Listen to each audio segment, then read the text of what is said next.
Hari ini minggu terakhir bulan Juni, minggu depan kita masuk bulan Juli. Bersama Yesus sudah kita lewati setengah tahun, dan setengah tahun berikutnya pasti disertai juga. Nah, kita akan segera masuk tahun 2023. Enggak terasa. Mari kita tetap menyala buat Tuhan, amin. Hari ini firman Tuhan kepada kita, hukum emas. Apa itu? Perbuatlah lebih dahulu. Haleluya. Setiap orang pastilah menghendaki yang baik. Bahkan yang terbaik untuk dirinya sendiri. Betul? Betul? Atau saudara menginginkan yang jahat? Tidak, ya. Jadi yang baik atau yang terbaiklah yang biasanya diminta seseorang. Yang biasanya diharapkan seseorang. Supaya diperbuat orang lain terhadap kita. Tidak ada seorang pun yang menghendaki supaya orang lain itu memperlakukan kita secara tidak baik atau jahat. Tetapi tidak semua orang mau memberikan hal yang sama kepada orang lain. Sering orang hanya mau agar orang lain yang menjaga perasaannya. Tetapi ia sendiri gak menjaga perasaan orang lain. Itulah kelemahan manusia. Itulah sifat kodrat manusia. Tuhan Yesus tahu sifat manusia itu. Karena memang manusia sudah jatuh dalam dosa. Tuhan Yesus tahu sifat manusia berdosa seperti ini. Yang cenderung hanya memikirkan diri sendiri. Dan mengabaikan perasaan orang lain.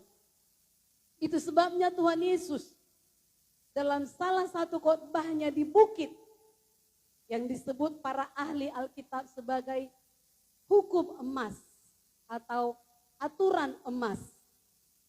Memang di Alkitab enggak ada dituliskan hukum emas. Tetapi para ahli Alkitab menyebutnya hukum emas. Karena memang kalau ini dikerjakan takkan gagal. Haleluya. Maka disebut hukum emas. Mari kita baca dulu Matius 7. Ayat 12 sampai 14. Matius 7 ayat 12 sampai 14 bersama-sama. Segala sesuatu yang kamu kehendaki supaya orang perbuat kepadamu, perbuatlah demikian juga kepada mereka. Itulah isi seluruh hukum Taurat dan kitab para nabi. Perhatikan. Jadi perjanjian lama itu disimpulkan dengan ini. Hukum Taurat dan kitab para nabi. Ayat 13. Masuklah melalui pintu yang sesak itu, karena lebarlah pintu dan luaslah jalan yang menuju kepada kebinasaan. Dan banyak orang yang masuk melaluinya. 14, karena sesaklah pintu dan sempitlah jalan yang menuju kepada kehidupan, dan sedikit orang yang mendapatinya. Wah, nanti kita lihat di ayat terakhir. Jadi hanya sedikitkah yang diselamatkan Tuhan? Katanya. Saudaraku, bagaimana kita menerapkan hukum emas ini dalam kehidupan kita? Yang pertama dari pembacaan kita hari ini, lakukanlah yang baik terlebih dahulu. Lakukanlah yang baik terlebih dahulu. Ayat 12 tadi berkata, segala sesuatu yang kamu kehendaki supaya orang perbuat kepadamu, perbuatlah demikian juga kepada mereka. Itulah isi seluruh hukum Taurat dan kitab para nabi. Memang kebaikan tidak menyelamatkan. Tetapi sebagai orang yang sudah diselamatkan, kita harus berbuat baik. Seperti yang dituliskan Efesus 2 ayat 10. Di Matius 7 ayat 12 ini tadi kita baca. Yesus menekankan tentang hubungan di antara sesama manusia. Saudaraku, bagi Yesus, hidup bersama itu sangat penting. Sebab hidup itu dan kehidupan itu Tuhan sendiri yang ciptakan. Nah, jika murid-murid mau hidup damai, mau hidup tentram, mau hidup sukacita, maka dalam hubungan dengan sesama harus saling menghargai dan menerima satu sama lain.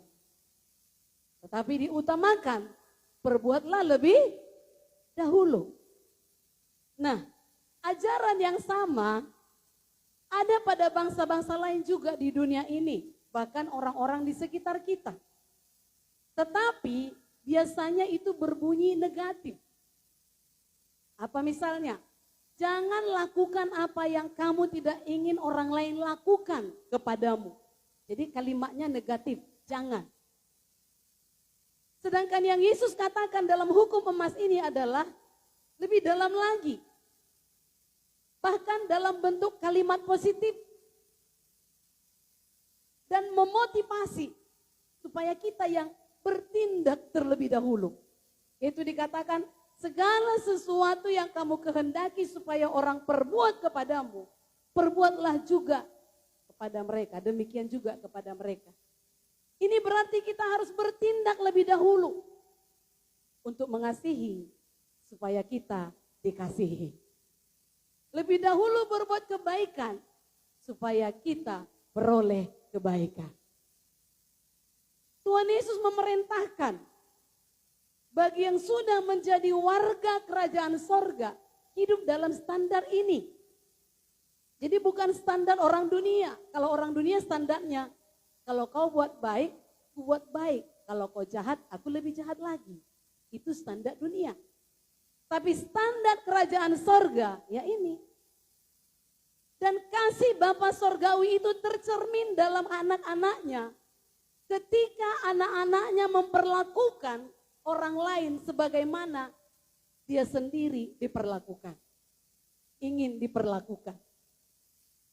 Nah, penerapan hukum emas ini akan mematikan semua keegoisan. Karena memang ini hukum meminta kita menganggap kepentingan orang lain sama persis seperti kepentingan kita. Haleluya. Haleluya. Jadi kalau ini diterapkan, maka matilah keegoisan. Hukum ini akan menuntun kita untuk menghormati orang lain karena kita menempatkan diri kita, posisi kita dengan posisi orang itu sama. Dan penerapan hukum emas ini akan menghentikan semua ketidakadilan. Suka saudara kalau orang tidak adil pada saudara? Itu sebabnya karena kita nggak suka demikian, maka ketidakadilan akan mati kalau kita praktekkan firman Tuhan ini. Dan kita akan memperlakukan sesama kita seolah-olah dia adalah diri kita. Haleluya. Firman Tuhan ini sederhana, tapi kalau kita terapkan akan tidak ada konflik. Amin. Amin. Saudaraku, penerapan hukum emas ini akan mengakhiri semua konflik antara majikan dengan orang yang dipekerjakannya. Si majikan akan memikirkan, akan memiliki keinginan yang dalam, yang penuh kasih pada orang yang dipekerjakannya, dan membuatnya memikirkan kebaikan yang dipekerjakannya itu dalam segala hal. Sebaliknya juga, hukum yang dipraktekkan ini akan memberi seorang karyawan atau seorang yang dipekerjakan untuk menginginkan kemakmuran majikannya. Amin, saudaraku. Dan hukum ini akan mengakhiri semua perselisihan dalam keluarga. Baik keluarga badani maupun keluarga rohani. Dalam komunitas dimanapun. Dan penerapan hukum emas ini akan menjadikan kehendak Allah terjadi di bumi seperti di sorga. Haleluya. Sorga itu penuh damai, sukacita, maka itu juga yang jadi di bumi seperti di sorga. Intinya adalah kita meneladani sikap Yesus. Contoh, bila harus menjawablah seperti Yesus. Kalau ada orang yang mencekam kita misalnya, ya, kecamannya itu sangat tidak enak. Bila harus menjawab, jawablah seperti Yesus. Apa dikatakan Lukas 5 ayat 30 sampai 32. Lihat Alkitab saudara, saya bacakan. Orang-orang Farisi dan ahli-ahli Taurat bersungut-sungut kepada murid-murid Yesus.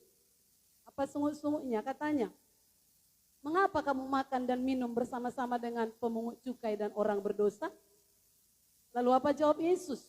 Ia berkata, bukan orang sehat yang memerlukan tabib, tetapi orang sakit. Aku datang bukan untuk memanggil orang benar, tetapi orang berdosa, supaya mereka bertobat. Jawaban Yesus ini jauh dari panas hati. Jawaban Yesus ini tidak sikap membela diri. Nah, begitulah seharusnya kita menjawab kecaman orang kepada kita.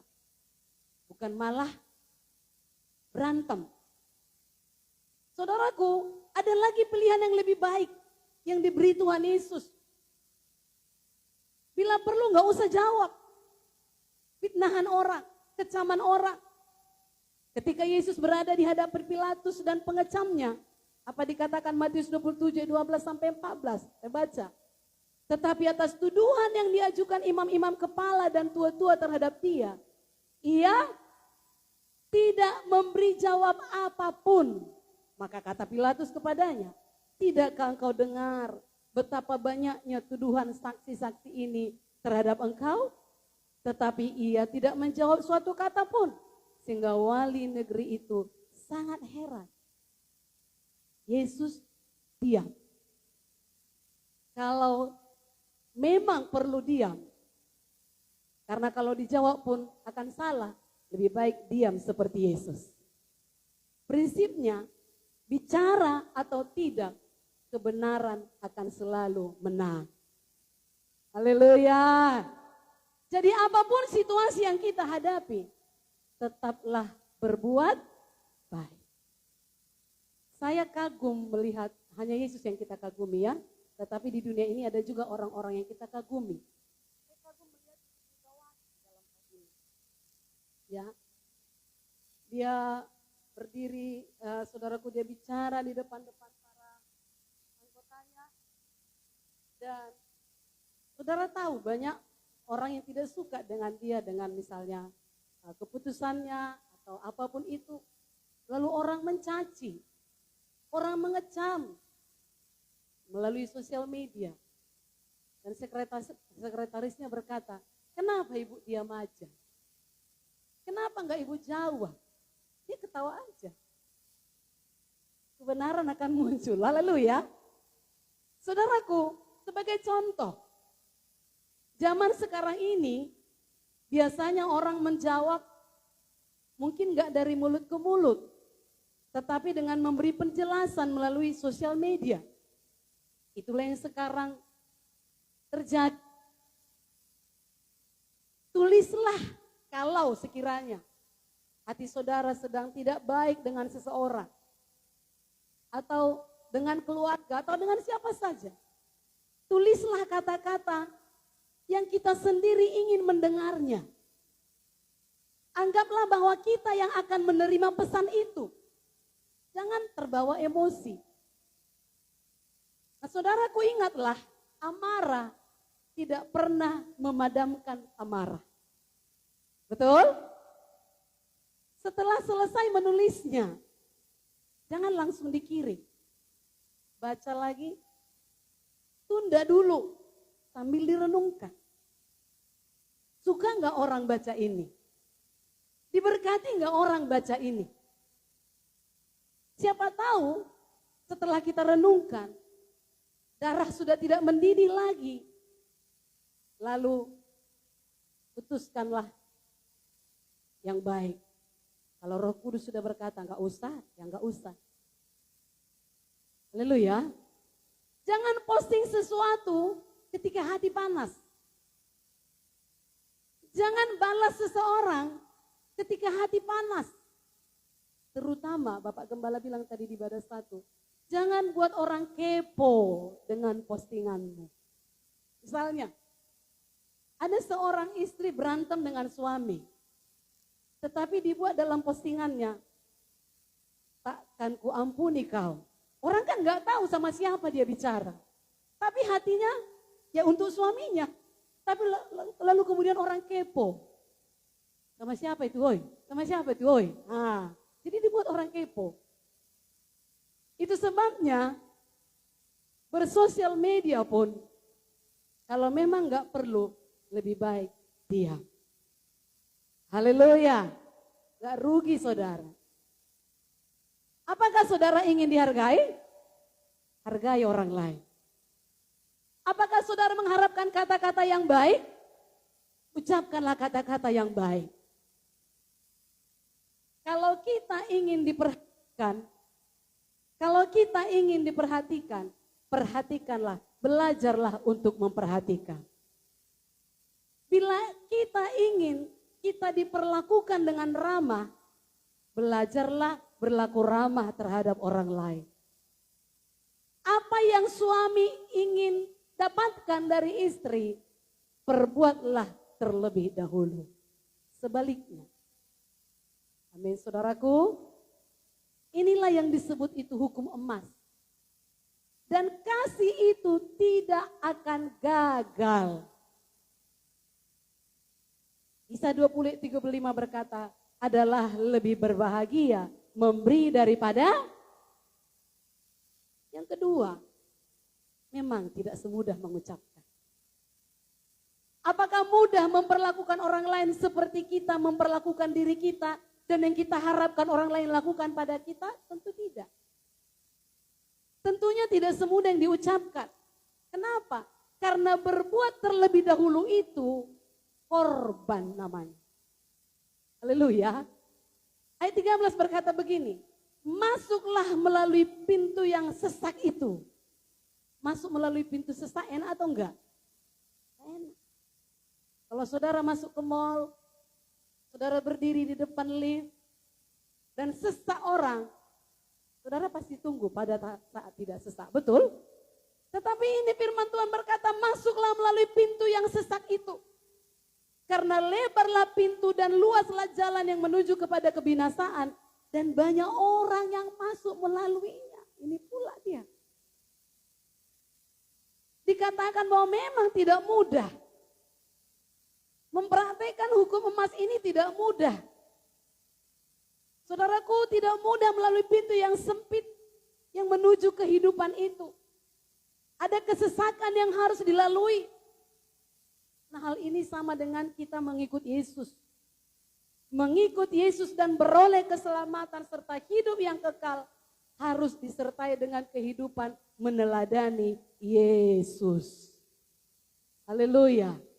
Tuhan Yesus menggambarkan jalan kehidupan itu bagaikan dua pintu dan jalan. Ada yang lebar dan ada yang sempit. Pintu yang lebar dan jalan yang luas itu, itulah gambaran kesenangan dunia ini. Dan, perhatikan, sangat digemari banyak orang. Dituliskan ya. Sangat digemari banyak orang. Karena itu hanya hidup yang mementingkan diri sendiri tanpa memikirkan orang lain. Itu hidup hanya mau menerima pertolongan tetapi susah memberi pertolongan. Itulah dia. Jalan yang lebar tadi, jalan yang luas tadi. Dan saudaraku, dan Yesus pun mengetahui dan memahami kegemaran manusia itu. Yesus memahami kelemahan manusia dalam hal ini. Maka dalam firman Tuhan yang kita baca tadi, dia tidak suruh pilih, tapi dia perintahkan. Ayat 13 tadi berkata, perintah itu ada pada ayat 13, masuklah melalui pintu yang sesak itu. Yesus tidak suruh pilih. Pilih kau mau yang lebar atau yang sempit, tapi dia berkata, masuklah melalui pintu yang sesak itu. Saudaraku, artinya berjuanglah. Apa saudaraku? Gak semudah yang diucapkan. Berjuanglah untuk kebaikan hidup yang dimulai dengan prinsip lebih dulu berbuat baik. Tidak mudah memang. Tapi Tuhan perintahkan. Haleluya. Tapi justru pintu yang sempit inilah yang dihindari orang. Saudaraku, biasanya lebih memilih pintu yang lebar. Kenapa? Karena dapat melakukan apa yang dikehendaki. Tapi kalau itu pilihan kita, akhirnya binasa. Itu sebabnya kita harus mampu berjalan di jalan yang sempit. Haleluya. Gak enak. Gak enak itu berbuat lebih dahulu. Yang enak adalah dia buat dulu, baru ku buat.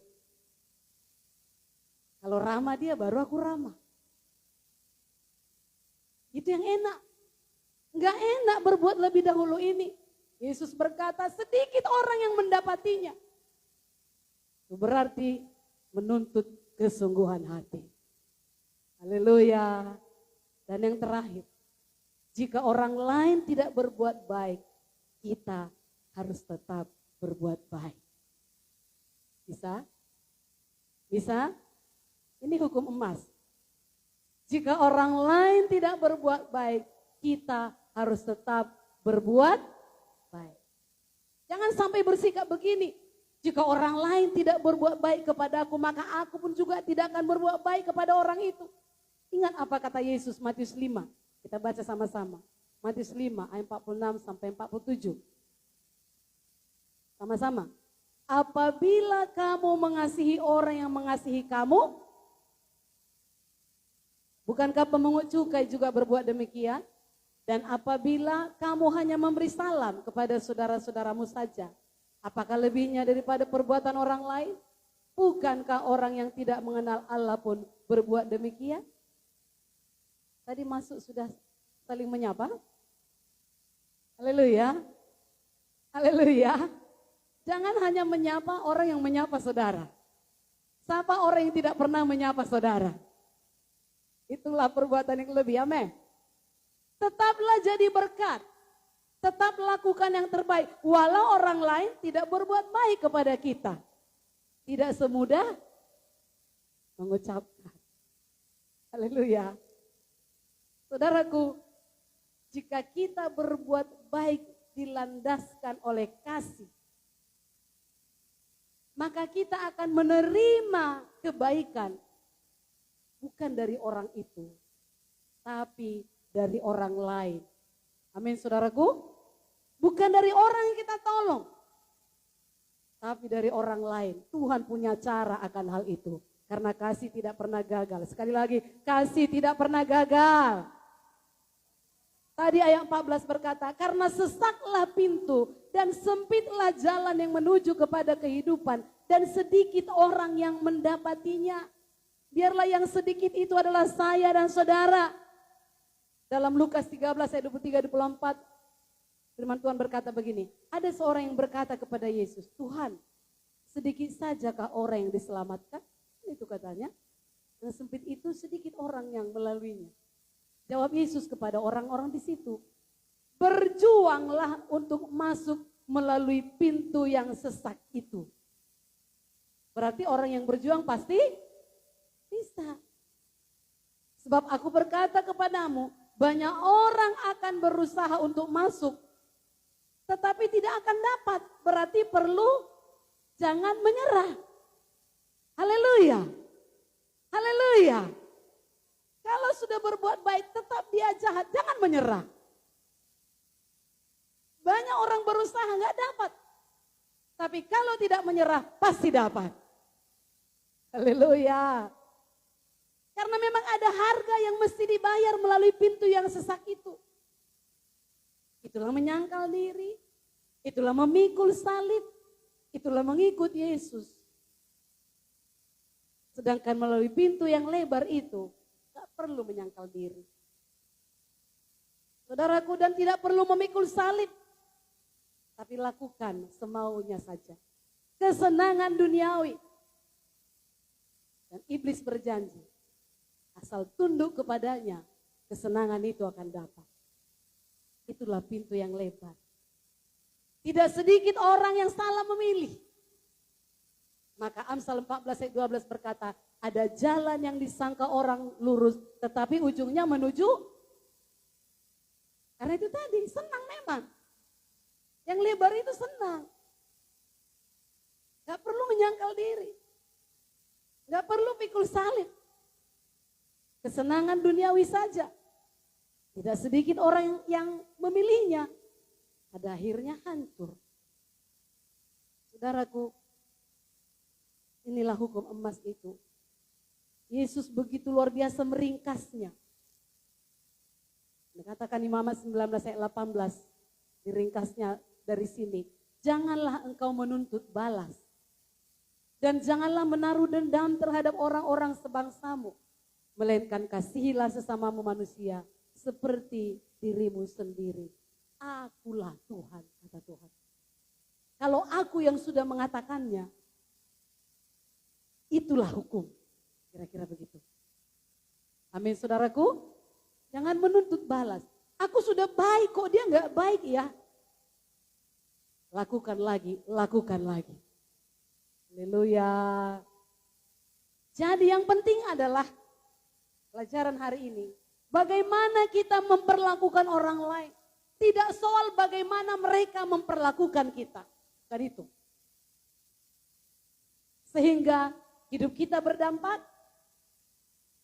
Nama Tuhan dimuliakan. Maka terciptalah hidup keluarga rohani yang indah. Keluarga badani yang indah juga. Komunitas yang indah juga. Dan anugerah Tuhan semakin melimpah dalam hidup kita. Dan orang-orang di luar sana yang belum mengenal Tuhan akan tertarik datang kepada Yesus. Oleh karena mereka melihat saya dan saudara selalu jadi berkat. Haleluya. Itulah dia firman Tuhan hari ini. Sederhana, mengucapkan mudah, tapi tidak semudah mengucapkan. Tapi kalau berjuang, hukum emas ini akan membuat kita menjadi orang yang the best di hadapan Tuhan. Mari kita bangkit berdiri. Haleluya. Biarlah kita melakukannya karena kasih. Karena kita mengasihi Tuhan. Itu hukum yang terutama. Dan hari ini dia perintahkan hukum yang kedua yang sama dengan itu. Memperlakukan orang lain seperti diri kita. Praktekkanlah, berbuatlah yang baik terlebih dahulu. Jangan menuntut balas. Jangan dendam pada orang yang tidak baik pada saudara. Tetapi mari hukum emas ini perbuatlah lebih dahulu. Tiap-tiap saat, tiap-tiap hari dalam hidup kita. Kalau ada orang yang sakit, apa yang kita buat? Apakah kita berkata itu karena dosanya? Atau kita berbuat sesuatu, mendoakan dia, menolong dia? Kalau ada orang berdosa, apakah kita mengecam? Atau sebaliknya kita berbuat sesuatu, mendoakan dia, menolong dia, membawa dia naik lebih lagi mengikut Tuhan. Praktek-praktek sederhana, tapi kalau kita lakukan, Tuhan akan senang dan kita akan berbuah